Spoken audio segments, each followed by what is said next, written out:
중국 우한에서 시작된 중공 바이러스. 전 세계로 확산되기까지는 그리 긴 시간이 걸리지 않았습니다. 말 그대로 팬데믹, 전염병에 의한 세계적 위기 상황입니다.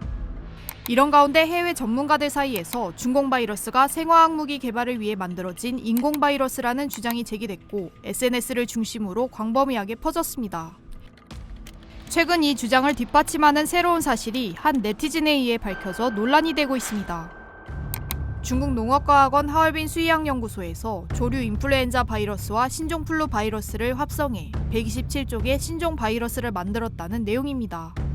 하얼빈 수의학연구소 천하란 연구팀은 논문에서 매우 치명적이지만 사람에게는 잘 전염되지 않은 바이러스를 사람에게 전염되는 바이러스와 합성해 치명적이면서도 포유류 전염성을 지닌 슈퍼바이러스를 탄생시켰다고 밝혔습니다.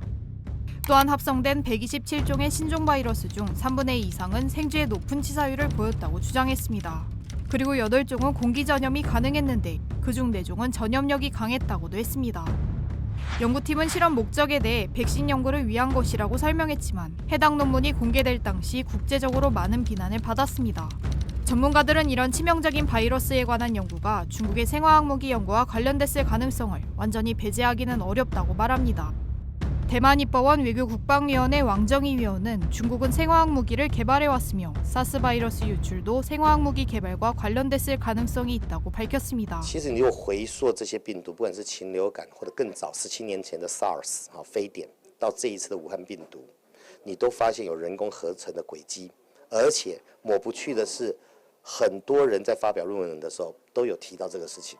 한 소식통에 따르면 천하란 연구팀이 소속된 하얼빈 수의학연구소는 과거 일본 731 부대 연구소가 있던 곳과 2-3km 떨어져 있습니다.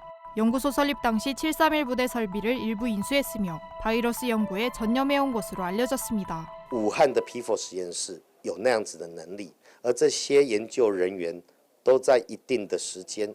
几年前发表过相关的论文。 하얼빈 수의학연구소는 우한 바이러스 연구소와 함께 중국 공산당이 공개한 P4 실험실입니다. 우한 연구소의 스정리 연구원은 2015년 연구에서 전염력과 복제 능력이 있는 코로나 바이러스를 합성해 네이처지에 논문을 발표한 바 있습니다.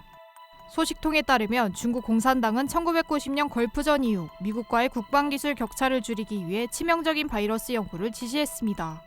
실제 중국 국가과학원 소속 연구소인 우한 P4 실험실은 중국 공산당 인민해방군과 연계돼 있습니다.